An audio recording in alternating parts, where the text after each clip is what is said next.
नमस्कार बच्चों। Last class में हम लोग बोर मॉडल पढ़ रहे थे। उसमें हम लोगों ने रेडियस निकालना सीखा था। किसका? बोर्स ऑर्बिट का। ठीक, आज हम लोग वेलोसिटी निकालना सीखेंगे। ठीक है, कि कैसे हम लोग बोर्स ऑर्बिट में जो इलेक्ट्रॉन रिवॉल्व कर रहा है उसकी हम लोग वेलोसिटी निकाल सकते हैं। ठीक, तो इसमें क्या है कि जैसे हम लोग ने एक फॉर्मूला यूज़ किया था mvr=nh/2 और हमारा रेडियस आया था n²h²/4π² kz e²। और अगर आप CGS में ले लेंगे, CGS में तो k की वैल्यू कितनी हो जाएगी? 1। ठीक है, तो k इसलिए हमने यहाँ पे हटा दिया है ना। तो यहाँ पे आप देखिए, तो यहाँ पे अगर आप Rn की वैल्यू पुट कर दें ना, Rn का वैल्यू किस में पुट कर दें? पहले वाली इक्वेशन में। ठीक, तो क्या हो जाएगा? mv into n²h²/4π²mz is equal to nh/2π। तो पूरा सॉल्व करने के बाद आपका आता है vn इक्वल टू 2πze²/nh। ठीक है, इसमें 2πe और h क्या है? कांस्टेंट है।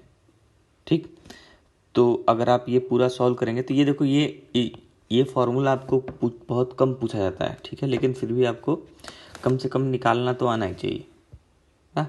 तो क्योंकि अगर मान लीजिए ऑब्जेक्टिव क्वेश्चन आ जाता है कि which of the following is velocity of electron in Bohr's orbit, तो आपको मैच द फॉलोइंग में या फिर ऑब्जेक्टिव क्वेश्चंस में ऐसे क्वेश्चंस या पैराग्राफ में ये क्वेश्चंस पूछे जा सकते हैं।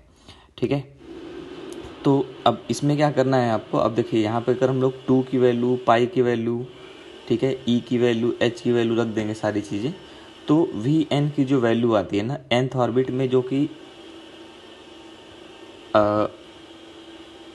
वेलोसिटी की वैल्यू आती है, वो आती है 2.18 इंटू 10⁸ z/n सेंटीमीटर पर सेकेंड। ठीक है, या फिर अगर आप उसी चीज़ को मीटर में निकालेंगे तो यह हो जाएगा 2.18 इंटू 10⁶ z/n मीटर पर सेकेंड। ठीक है, नेक्स्ट है, अभी क्वेश्चन दिया गया, calculate the velocity of electron in third orbit of Li2+n। बहुत आसान है। ठीक है, तो ये क्या निकालना है? थर्ड ऑर्बिट में निकालना है 2.18 इंटू 10⁶। Li के लिए z की वैल्यू कितनी है? 3। ठीक है, और n की वैल्यू भी कितनी ली गई है? 3 ली गई। ठीक, तो ये किस में आएगा? मीटर पर सेकेंड में। 3 से 3 कैंसिल हो गया, ये कितना आया? 2.18 इंटू 10⁶ मीटर पर सेकेंड, या 2.18 इंटू 10⁸ सेंटीमीटर पर सेकेंड। ठीक है,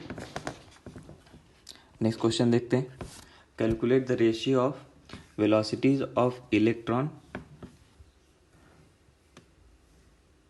of fifth orbit of Be3+ion to the third orbit of He+ion। ठीक है, तो बेरिलियम के लिए z की वैल्यू कितनी है? 4। ठीक है, हीलियम के लिए z की वैल्यू कितनी है? 2। ठीक, तो आपको क्या करना है? बेरिलियम के लिए किस ऑर्बिट का निकालना है? फिफ्थ ऑर्बिट का। ठीक है, तो उसके लिए z की वैल्यू 4 है, n की वैल्यू क्या है? 5। तो ये हो जाएगा 2.18 इंटू 10⁶ इंटू 4/5। ठीक है, और इसका रेशियो लेना है किसके साथ? Third Bohr orbit of helium plus. तो हीलियम का एटॉमिक नंबर है 2। ठीक है, और कौन सा ऑर्बिट निकालना है? थर्ड। तो ये हो जाएगा 2.18 इंटू 10⁶ इंटू ये हो जाएगा z/n, तो ये हो जाएगा 2/3। अब इसका रेशियो निकालना है, तो ये कैंसिल हो गया।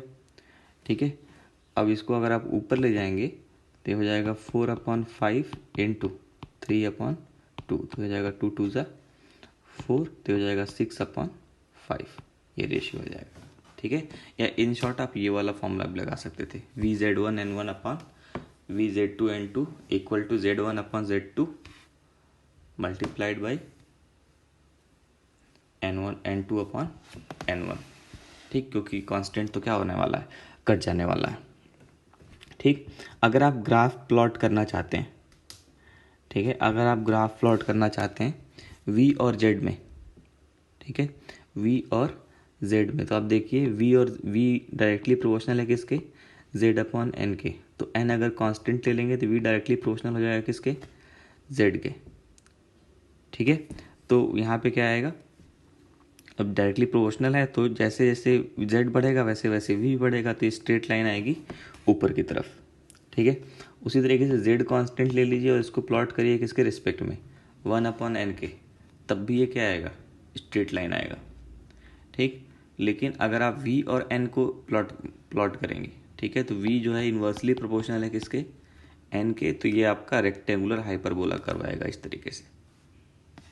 ठीक, तो इसको आप देख लीजिए, बाकी ग्राफ बनाना आपको फिजिक्स में सिखाया जाएगा।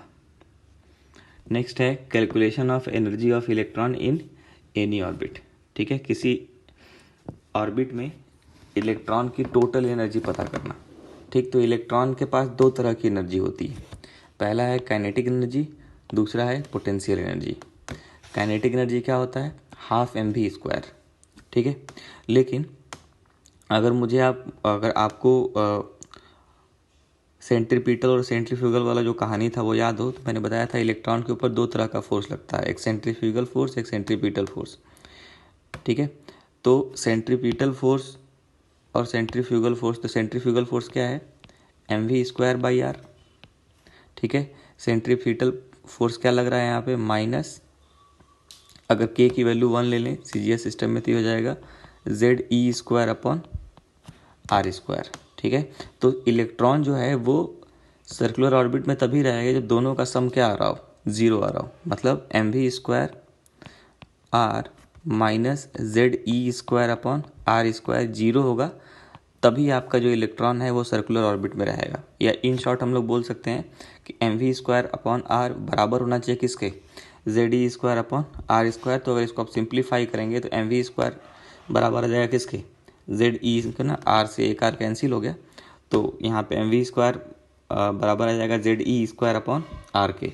तो काइनेटिक एनर्जी किसके बराबर है, हाफ mv² के, तो ये बराबर हो जाएगा किसके, हाफ ZE²/r² के, सॉरी हाफ ZE²/r के। ये आपका काइनेटिक एनर्जी का फॉर्मूला आ गया। अगर आप पोटेंशियल एनर्जी का फॉर्मूला देखें तो इसका तो हम लोग फॉर्मूला पहले निकाल चुके हैं। ठीक है, इसका हम लोग फार्मूला पहले ही निकाल चुके हैं, तो ये कितना आएगा, ये होता है k माइनस KZE²/r। ठीक, तो ये माइनस KZE²/r है, तो k CGS यूनिट में k की वैल्यू 1 होती है, तो ये कितना हो जाएगा, माइनस ZE²/r के। तो ये आ गया पोटेंशियल एनर्जी। अगर आप दोनों को जोड़ दीजिए तो हमको क्या मिलेगा, टोटल एनर्जी मिलेगा। तो ये कितना हो गया, हाफ mv² माइनस ZE²/r। तो हाफ mv² का वैल्यू पहले निकाल चुके हैं, हाफ ZE²/r माइनस ZE²/r। तो ये कितना आ जाएगा, माइनस ZE²/r के। ठीक है, तो अगर आप ध्यान से देखिए तो जो टोटल एनर्जी है वो बराबर है किसके, निगेटिव ऑफ काइनेटिक एनर्जी के। काइनेटिक एनर्जी का निगेटिव आ रहा है क्या, टोटल एनर्जी। ठीक, और जो पोटेंशियल एनर्जी है वो ट्वाइस है किसका, टोटल एनर्जी का। ठीक, तो अगर आप रेशियो निकालें kinetic energy versus potential energy versus total energy का, तो ये आता है 1:-2:1। ठीक है, इसका मतलब क्या है कि अगर काइनेटिक एनर्जी और टोटल एनर्जी का रेशियो लेंगे तो ये कितना आएगा, -1। ठीक है, काइनेटिक एनर्जी पोटेंशियल एनर्जी और टोटल एनर्जी का रेशियो लेंगे तो ये कितना आएगा, 2। ये आपको याद रखना है। ठीक है, ये रेशियो आपको याद होना चाहिए, ये क्वेश्चन बहुत बार पूछा जाता है। ठीक है, बहुत इंपॉर्टेंट है। ठीक, आपको वो वैल्यू निकालना आता हो चाहे नहीं आता हो, ये जरूर आना चाहिए। ठीक है, तो negative sign of energy indicates that there is attraction between nucleus and electron. ठीक है, मतलब ये जो नेगेटिव साइन आ रहा है ये क्या साइन दे रहा है आपको, कि there is a attractive force between nucleus and electron. ठीक, तो अब अगर हम लोग यहाँ पे हमारा टोटल एनर्जी का फॉर्मूला आया -12 ZE²/Rn। अब Rn का तो फॉर्मूला हमको पता ही है क्या है, n²h²/4π²m ZE²। ठीक है, रख दिए, पूरा जब उसको आप सिंप्लीफाई करेंगे तो ये ई एन इक्वल टू आएगा minus 2 pi square M Z square E की power 4 upon N square H square, ये ई एन का फॉर्मूला आएगा। ठीक, और जब इसमें आप सारे कांस्टेंट की वैल्यू रखेंगे ना, पाई की वैल्यू रखेंगे, मास ऑफ इलेक्ट्रॉन की वैल्यू रखेंगे, इलेक्ट्रॉन का चार्ज का वैल्यू रखेंगे, एच का वैल्यू रखेंगे, तो सारा वैल्यू रखने के बाद जब इसको आप सॉल्व करेंगे तो आएगा minus 2.18 into 10⁻−18 Z square upon N square joule per atom. ठीक है, या अगर आप इसको इलेक्ट्रॉन वोल्ट में करना चाहेंगे तो आपको 1.6 इंटू 10⁻19 से डिवाइड करना पड़ेगा, और वो बराबर आ जाएगा इसके -13.6 into Z square upon N square electron volt per atom. इसी को हम लोग सबसे ज़्यादा इस्तेमाल करेंगे, ये लास्ट वाले फार्मूले को। ठीक है, ये फार्मूला है इलेक्ट्रॉन की एनर्जी निकालने का इन अ पर्टिकुलर ऑर्बिट। ठीक, तो इस फार्मूले को देख लीजिए, लिख लीजिए, ठीक है, अच्छे से समझ लीजिए। उसके बाद हम लोग अपने आगे बढ़ते हैं। तो अब इतने सारे कैलकुलेशन से हमको फ़ायदा क्या मिला? ठीक है, तो इसमें पहला कंक्लूजन है कि as distance of electron from nucleus increases the value of n increases and the energy also increases. ठीक है ना, जैसे मान लीजिए कि आप अगर आप ध्यान से देखिए फार्मूले को, तो ये कितना है -13.6 into Z square upon N square. ठीक है, तो अगर आप एन की वैल्यू बढ़ाएंगे तो इस पूरे की निगेटिव वैल्यू क्या होती जाएगी? घटती चली जाएगी। तो निगेटिव वैल्यू घट रही है, इसका मतलब ओवरऑल वैल्यू क्या हो रही है? इंक्रीज हो रही है ना। जैसे मान लीजिए कि मैं पहले -13.6 है, फिर -3.4 हो जाए, फिर -1.5 हो जाए, फिर -0.85 हो जाए, इस तरीके से। तो -13.6 कम है, उससे ज़्यादा है -3.4, उससे ज़्यादा है -1.5, उससे ज़्यादा है 0.15 तो इधर से इधर अगर आप जाएंगे तो जो एनर्जी है वो क्या हो रही है? इंक्रीज हो रही है। ठीक है, तो जैसे जैसे एन की वैल्यू आप बढ़ाएंगे, ये एन इक्वल टू 1 के लिए, ये एन इक्वल टू 2 के लिए, कब? हाइड्रोजन के लिए। ठीक है, ये एन इक्वल टू 3 के लिए, ये एन इक्वल टू 4 के लिए। तो जैसे जैसे आप एन की वैल्यू बढ़ाएंगे आपका एनर्जी का वैल्यू क्या होगा? बढ़ेगा। ठीक है, दूसरा है for given element energy will be constant as long as value of n constant ना। तो फॉर गिवन एलिमेंट मतलब जेड क्या हो गया? फिक्स हो गया।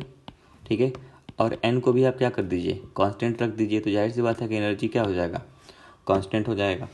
ठीक है, at infinity electron energy of electron will be 0। ठीक है, तो इन्फिनिटी का मतलब क्या हो गया कि एन इक्वल टू इन्फिनिटी हो गया। तो अगर आप ई एन के फॉर्मूले में एन इक्वल टू इन्फिनिटी रख देंगे तो 1/इन्फिनिटी 0 होता है, तो इन्फिनिटी का स्क्वायर भी क्या होगा? 0 ही होगा। ठीक है, तो ई इन्फिनिटी पे एन इन्फिनिटी पे ई इन्फिनिटी क्या होता है? हमेशा 0 होता है। ठीक, तो अब यहाँ पे देखिए कैलकुलेट करना है, calculate the energy of first, second, third and fourth Bohr orbit of hydrogen atom. ठीक, तो देखते हैं, ये हो जाएगा E1 E2 E3 E4।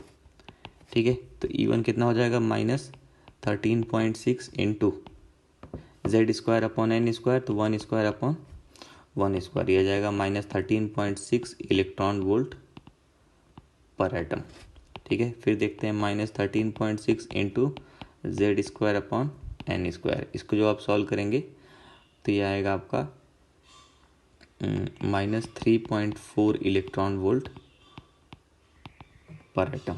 ठीक है, 4 से डिवाइड करना है तो ये जाएगा 4 3 जा 12, 4 4 जा 16, तो -3.4 इलेक्ट्रॉन वोल्ट। ठीक है, फिर उसके अगर आप आगे जाएंगे तो -13.6 इंटू 1 स्क्वायर अपॉन 3 का स्क्वायर, तो 9 से डिवाइड करना है तो हो जाएगा 9 1 जा 9, 4 9 5 जा 45, तो ये जाएगा कितना? -1.51 इलेक्ट्रॉन वोल्ट पर एटम। ठीक, E4 हो जाएगा -13.6 इंटू 1 स्क्वायर अपॉन 4 का स्क्वायर, तो 4 का स्क्वायर कितना हो जाएगा? 16, तो ये अप्रॉक्सीमेटली आता है 0.85 इलेक्ट्रॉन वोल्ट पर एटम। ठीक है, तो ये सारी चीज़ें हैं, और ये वैल्यूज आपको कोशिश करना है कि याद रखना है। पहले ऑर्बिट का एनर्जी है 1, -13.6 इलेक्ट्रॉन वोल्ट पर एटम, -13 दूसरे का है, -3.4 तीसरे का है, -1.51 इलेक्ट्रॉन वोल्ट पर एटम और चौथे का है -0.85 इलेक्ट्रॉन वोल्ट पर एटम। ठीक है, अब इससे फ़ायदा क्या है कि हम लोग किसी भी एटम के nth ऑर्बिट का हम लोग एनर्जी निकाल सकते हैं। ठीक है, कैसे? अगर आपको हाइड्रोजन का पता है तो बस उसमें आप किसका मल्टीप्लाई कर दीजिए, जेड स्क्वायर का, क्योंकि अंतर किस में आना है, बस जेड में आना है। ठीक है, इसे मान लीजिए हीलियम का है ना, तो हीलियम के फर्स्ट ऑर्बिट का एनर्जी आपको निकालना है, तो हो जाएगा हाइड्रोजन के फर्स्ट ऑर्बिट का एनर्जी इंटू जेड स्क्वायर, तो हो जाएगा -13.6 इंटू 2 का स्क्वायर। ठीक है, E2 निकालना है तो हो जाएगा second orbit of hydrogen into Z square, तो कितना जाएगा -3.4 इंटू 2 का स्क्वायर। ठीक है, थर्ड ऑर्बिट का निकालना है तो हो जाएगा EH3 इंटू जेड स्क्वायर, ये कितना हो जाएगा -1.51 इंटू जेड स्क्वायर, ऐसे। ठीक है, E4 का निकालना है तो ये कितना हो जाएगा EH4 multiplied by Z square, तो हो जाएगा -0.85 इंटू 2 का स्क्वायर, ऐसे आप निकाल सकते हैं। ठीक है, और ये सारे किस में आएंगे, इलेक्ट्रॉन वोल्ट पर एटम में।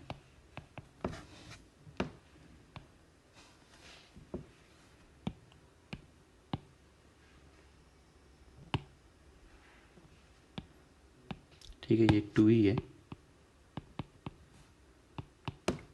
क्योंकि हीलियम के लिए जेड की वैल्यू कितनी है, 2। ठीक, नेक्स्ट है calculate total energy, kinetic energy and potential energy for second orbit of element having Z equal to 10। तो जेड इक्वल टू 10 है, तो टोटल एनर्जी उसका क्या हो जाएगा, किसके लिए निकालना है, सेकेंड ऑर्बिट के लिए। तो हाइड्रोजन के सेकेंड ऑर्बिट का एनर्जी कितना होता है, -3.4 इंटू 10 का स्क्वायर यानी कि 100, तो ये हो जाएगा -340 इलेक्ट्रॉन वोल्ट। ठीक है, तो ये टोटल एनर्जी हो गया। अब जो काइनेटिक एनर्जी होता है वो बराबर होता है माइनस ऑफ टोटल एनर्जी के, तो ये कितना हो जाएगा आपका 340 इलेक्ट्रॉन वोल्ट। और पोटेंशियल एनर्जी क्या होता है, ट्वाइस ऑफ टोटल एनर्जी। ठीक है, तो ये कितना हो जाएगा -340 इंटू 2, ये हो जाएगा 0, 8, 12 माइनस नहीं है 6। ठीक है, -680 इलेक्ट्रॉन वोल्ट पर एटम, ऐसे। ठीक, अगला है calculate the ratio of energy of third orbit of Be3 plus ion to the fifth orbit of Li2 plus ion.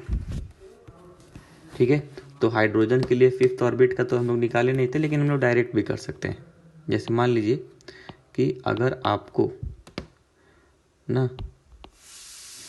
EZ1 N1 upon ना EZ2 N2 निकालना है। ठीक, तो E पहला कौन सा है यहाँ पे, बेरिलियम के लिए Z की वैल्यू है 4। ठीक है, और N की वैल्यू कौन सी है, 3।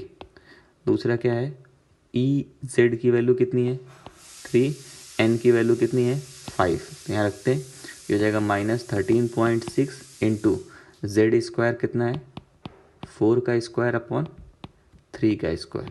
ठीक है, यहाँ पे कितना है -13.6 इंटू 3 का स्क्वायर अपॉन 5 का स्क्वायर, तो ये कैंसिल हो गया।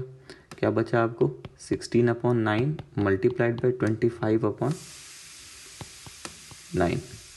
ठीक है, तो जब इसको पूरा सॉल्व करेंगे तो कितना आएगा, 25 6 जा 150। ठीक है, 15 और ये हो जाएगा कितना 40, 400/81, ये आपका आंसर आ जाएगा। ठीक, तो जो भी आपको रेशियो लेना है तो रेशियो के पहले आप कैलकुलेट मत करिए, आप फॉर्मूला लिखिए और उसी में ले आके पुट कर दीजिए आप। ठीक है, उसमें जो कैंसिल होना होगा कैंसिल हो जाएगा, आपका कैलकुलेशन बच जाएगा। ठीक, नेक्स्ट है energy of fourth Bohr orbit is x, then calculate the energy of sixth excited state of helium plus ion in terms of x।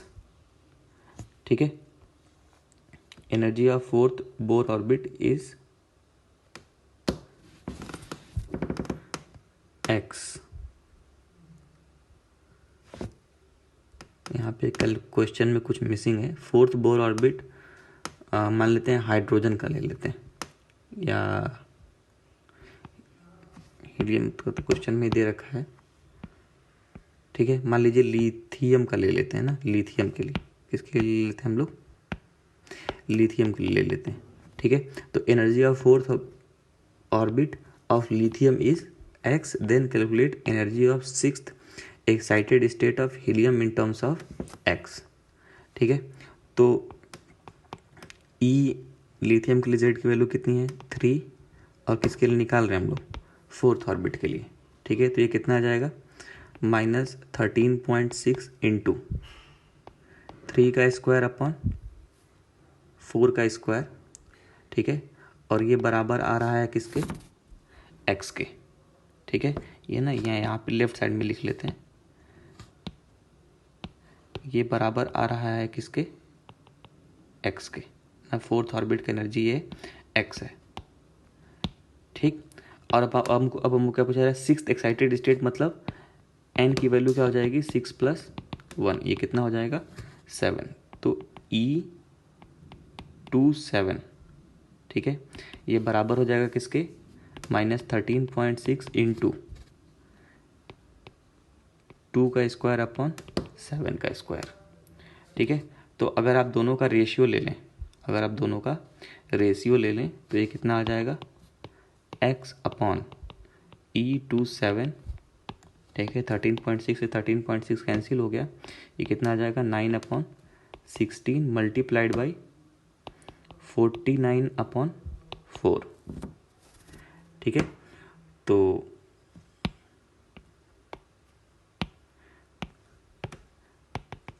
ठीक है, x इक्वल टू कितना हो जाएगा फिर? नहीं सॉरी, x इक्वल टू नहीं निकालना है, हमको निकालना है E27। ये कितना हो जाएगा? x multiplied by 16 into 4 upon 9 into 49। ठीक है, तो ऊपर में कितना हो जाएगा? ये हो जाएगा आपका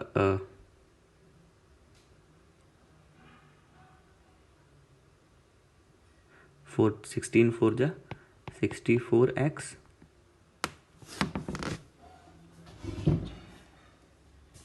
ठीक, और नीचे कितना हो जाएगा? 1 और 441। तो ये आ गया कितना? E27, यानी कि हीलियम के 7th ऑर्बिट का energy in terms of x 64x upon 441। ठीक, अब मैंने नेक्स्ट हम लोग का टॉपिक है एनर्जी एब्जॉर्ब्ड और रिलीज्ड। एनर्जी एब्जॉर्ब्ड और रिलीज ड्यूरिंग ट्रांजिशन। ठीक है, जब आप ऑर्बिट चेंज करेंगे तो कितनी एनर्जी का चेंज होगा, कितनी एनर्जी एब्जॉर्ब होगी, कितनी एनर्जी इवॉल्व होगी। तो एक बात हमेशा ध्यान रखना है कि जब भी आप लोअर ऑर्बिट से हायर ऑर्बिट में जाएंगे, ठीक है, E1 से E2 में जाएंगे, जहाँ पे जो N2 है वो N1 से ज़्यादा है। ठीक है, तो हर एक केस में एनर्जी एब्जॉर्ब होगी, हर एक केस में एक फोटोन एब्जॉर्ब होगा। ठीक है, और जब आप हायर ऑर्बिट से लोअर ऑर्बिट में आएंगे तो हर एक केस में एक फोटोन रिलीज होगा, ठीक है, लोअर ऑर्बिट से हायर ऑर्बिट में जाने के लिए एक फोटोन चाहिए, और हायर ऑर्बिट से लोअर ऑर्बिट में जब आएंगे तो वही फोटोन क्या होगा? रिलीज होगा। ठीक है, तो दोनों के लिए सेम ही फॉर्मूला हम लोग यूज़ करते हैं, एनर्जी एब्जॉर्ब्ड और energy released. Delta E equal to होता है E2 माइनस E1, बड़ा वाला माइनस छोटा वाला। तो E2 कितना हो जाएगा? -13.6 into Z square upon N2 का square minus 13.6 into Z square upon N1 का स्क्वायर। ठीक है, तो जब आप ब्रैकेट खोलेंगे तो ये पॉजिटिव हो जाएगा, माइनस माइनस प्लस, तो मतलब और और 13.6 इंटू जेड स्क्वायर कॉमन हो गया, तो इसको कॉमन बाहर ले लिए, प्लस में आ जाएगा 1.N1 का स्क्वायर माइनस 1/N2 का स्क्वायर। तो ये हो जाएगा डेल्टा E का फॉर्मूला। ठीक है, डेल्टा E देखिए, डेल्टा E वाले फॉर्मूले में नेगेटिव साइन नहीं है, कई लोग कंफ्यूज हो जाते हैं, दोनों को मिक्स कर देते हैं। यहाँ पे नेगेटिव साइन नहीं है। कितना है? 13.6 इंटू जेड स्क्वायर ब्रैकेट में 1/N1 का स्क्वायर माइनस 1/N2 का square electron volt per atom, और N2 की वैल्यू है आपका N1 से हमेशा ज़्यादा होगी, मतलब कम वाले को पहले लिखना है, ज़्यादा वाले को बाद में लिखना है। ठीक। अब नेक्स्ट क्वेश्चन है, calculate energy required to promote the electron of Li2+ ion from ground state to third excited state. ठीक है, ground state to third excited state में ले जाना है। तो थर्ड एक्साइटेड स्टेट मतलब n की वैल्यू कितने हो जाएगा, 3 + 1 4। ठीक है, तो डेल्टा E कितना हो जाएगा, ये हो जाएगा 13.6 और Li के लिए Z की वैल्यू इतनी है 3। ठीक है, तो 13.6 × 3 का स्क्वायर, और ग्राउंड स्टेट मतलब पहला ऑर्बिट लेकर जाना है फोर्थ ऑर्बिट में। ठीक है, तो ये आ गया आपका। अब इसको आप सॉल्व कर सकते हैं, हो जाएगा -13.6 × 9 और ये हो जाएगा 1 - 1/16।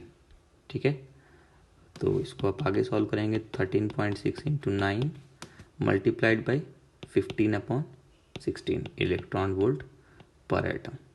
ठीक है, तो एक तरीका तो ये है सॉल्व करने का। ठीक है, दूसरा तरीका थोड़ा इससे आसान है।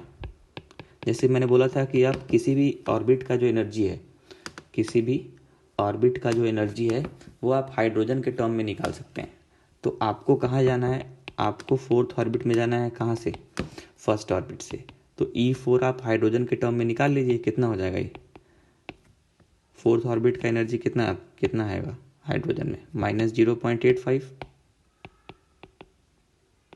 ठीक है, और Z का वैल्यू कितना है 3² माइनस E1 का वैल्यू कितना होता है -13.6 × 3 का स्क्वायर। यही आएगा, यही फॉर्मूला हम लोग पढ़ें कि ना En = क्या हो जाएगा, EH मल्टीप्लाइड बाई Z²। तो 3² कॉमन ले लेते हैं, ब्रैकेट के अंदर क्या बचेगा 13.6 माइनस 0.85, तो हो जाएगा 9। ब्रैकेट के अंदर क्या बचेगा 13.6 यानी कि ये हो जाएगा 6 0 10 - 5 5 15 - 8 नहीं 15 - 8 कितना आ जाएगा 7। ठीक, और यहाँ पे कितना बचेगा 12.75 इलेक्ट्रॉन वोल्ट। अब इसको मल्टीप्लाई कर देते हैं, कितना हो जाएगा ये 9 5 जा 45। ठीक है, और ये हो जाएगा 9 7 दा 63 7